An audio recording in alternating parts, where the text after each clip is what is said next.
What's going on, everybody? Hope you guys are doing well. If you're not subscribed to the channel, please hit that subscribe button and hit the bell so that you know when my videos drop.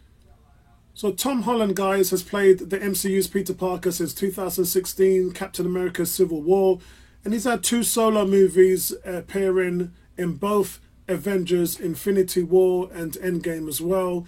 I thought Homecoming was okay, it was average, and Far From Home I really enjoyed thoroughly. What happened is the deal broke down after that, and Marvel Studios, Disney and Sony Pictures sort of broke off the deal, and then a new deal was reached in 2019, and Spider-Man was confirmed to stay in the MCU for now.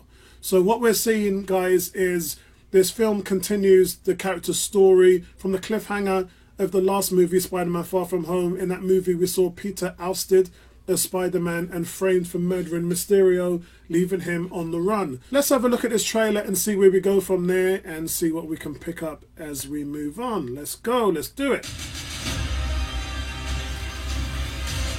Ooh, reality warping. Oh, look at this is a good one. Steve Ditko. The male spider's ability to hypnotize females. Stop, come on. Yes, my spider lord. Can we Spider just like Lord. sit up here all day? It is so crazy down there. Oh, MJ hates flying. Listen, I did not kill Mysterio. The drones did. The drones that are yours. Damage control. Ooh, shirt and tie. Is that Isn't he part of you feel Daredevil, Matt Murdock? What do you mean? Now that everybody knows, you don't really have to. Devil in disguise. Mystico Easter egg there. For the record, I never wanted to lie to you. But how do you tell someone that you're Spider-Man? Now everybody knows. But this isn't about me. This is hurting a lot of people. Okay. I've just been thinking about how to fix all of this. Black Cat's on the wall there. Nod to Black Cat. So, Peter, to what do I owe the pleasure? I'm sorry to bother you, sir. The Hulk fell Stay through tough the and keep us ceiling. together. I think we're beyond you calling you sir. Okay, Steven. That's a nod to when they first met. It's weird, but I'll allow it. And the names. The black suit, guys. The black suit. My entire life got screwed up. I was wondering if maybe you could make it so that he never did. Strange. Don't cast that spell. It's too dangerous. Fine. I won't. Wong is on his way to the Shang-Chi movie. The entire world is about to forget that Peter Parker is Spider-Man. Wait, everyone? Ooh, he messing with the sacred timeline. That's not how the spell works. Loki, he who Forget remains. about everything we've ever been through. Stop tampering with the spell. Oh my God, Ned, he's my best friend. Oh, my Aunt May should be the dog. Yeah.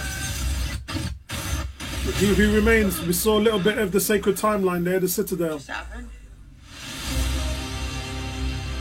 We tampered with the stability of space-time. Multiverse is a concept about From Inception and the first Doctor Strange movie.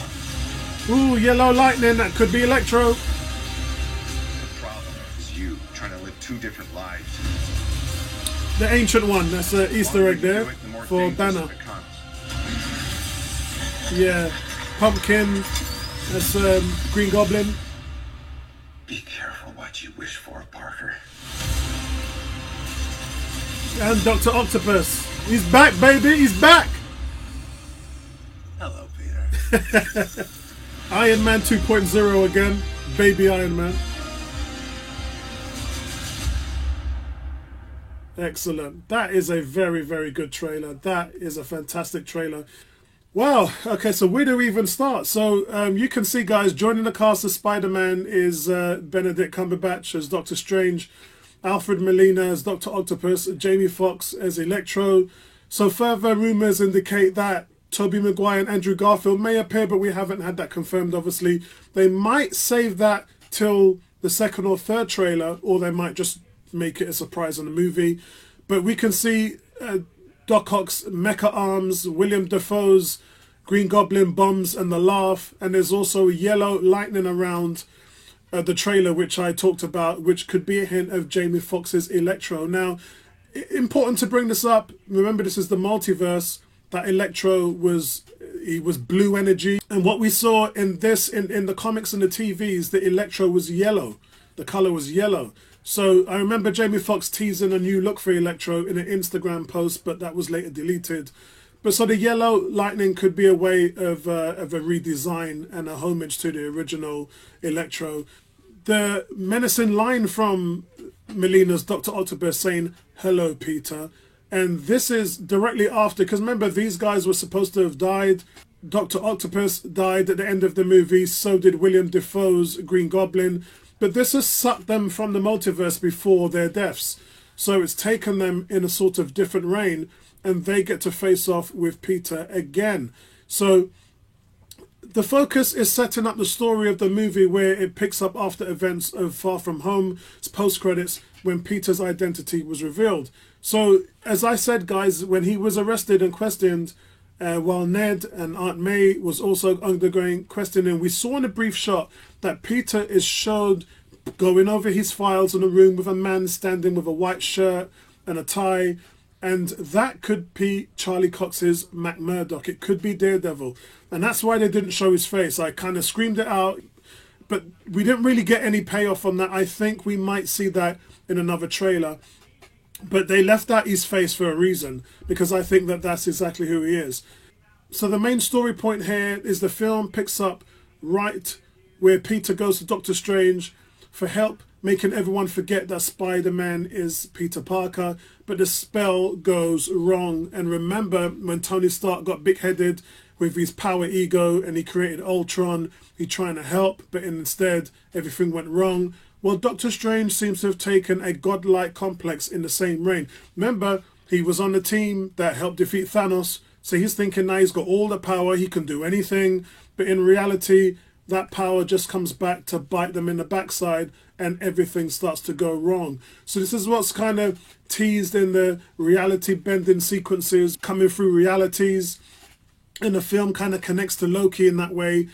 Reality warp bending that's been unleashed is a concept of the multiverse, a parallel realities that can crash into our own following the events of what happened with Loki. So let's take a moment, guys, to appreciate the fact that Steve Ditko had his name in graffiti at the start of the trailer, because Steve Ditko was the guy who was behind the creation. He co-created Spider-Man and Doctor Strange, and them sharing a screen together was a nod to Ditko's, was a big part of this film in the creation of those two characters.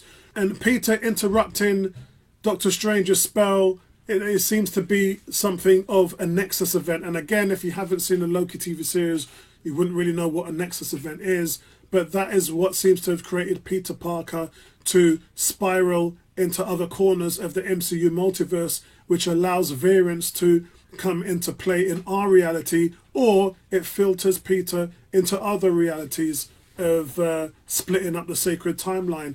Guys, we also see the long-rumoured black and gold Spider-Man costume, and that seems to make its first appearance here. And this new suit is something Peter has whipped up. It seems like it's some kind of quantum leaping variant suit that he's made from the technologies. Remember, guys, when Spider-Man used to take on a villain back in the day in the 70 cartoons, if he was fighting Sandman, he'd change his suit, make a variant of the webbing in order to deal with Sand. If he was fighting Electro, the webbing would change to a sort of conductor to electricity. So that's the type of thing we used to see him doing. He is smart. We know he can do those things. I know he's been dumbed down a lot in the MCU, but Far From Home was a good film because it showed that he was stepping out of this sidekick narrative, which I really didn't like. You know, someone who was sort of appeased to playing second fiddle to Iron Man. I didn't like that at all. Spider-Man is his own character. That's why I wanted him to go back into the Sony universe, his own universe, where he was the main man. Now it seems like Spider-Man is the main man again, and he's making these suits that are going to help him to fight these villains in different ways. And what I liked about that, guys, in terms of his new suit, you could see the variant of the black and gold suit is detailed with web patterns. There's a selection of highly detailed accessories, including a magical gauntlet, which uses mystical webs. You can see the web is sort of armored. It probably is something in effect with Doctor Strange. But what it does is it gives it gives him different abilities to fight different people. Remember, guys, Iron Man had the ability to steal people's abilities and implement them into his own suit. And maybe Peter's learned to do the same thing. So I'm really hoping there that we can see even the Spider-Man badge, the logo in his chest, that fires up in a sort of mystical blue energy. And I think that Doctor Strange has a big part to do with that. And it's possible that he's warping through different multiverses using the suit technology from the black suit. I really would love if that was the case. So how does this film relate to the comics? Well, remember in the comics, his identity was revealed because he joined Tony Stark in the pro-registration of the Civil War. And in doing that, he went live on TV with Tony Stark and made his name known, his true identity known to everybody around him in the world. And this affected his loved ones. It didn't keep them safe. And in the comics as well, getting his name back, Peter was forced to make a deal with the devil, literally, Mephisto, who erased the world's knowledge of Spider-Man's identity, and also in a deal to save the dying Aunt May. And Aunt May's death was a final straw for Peter, leaving him vulnerable into agreeing a deal with the devil Mephisto. But Mephisto's plan backfired when he would alter history and prevent even the wedding that Peter and Mary J had from happening. Now, comic readers know that this isn't a flash in the pan. These ensuing changes to the timeline had everlasting effects on Peter's life, even 15, 20 years after the events in the comics. The movie seems to be taking the same road with Mary J. So what I'm expecting is the likes of Mary J, the likes of Happy Hogan, and the Avengers as a whole, Ned and everyone around him, to have forgotten that Peter is actually Spider-Man. So it's completely retconning the character, hitting the reset button. It's maybe a good thing for Peter because everybody knew who he was.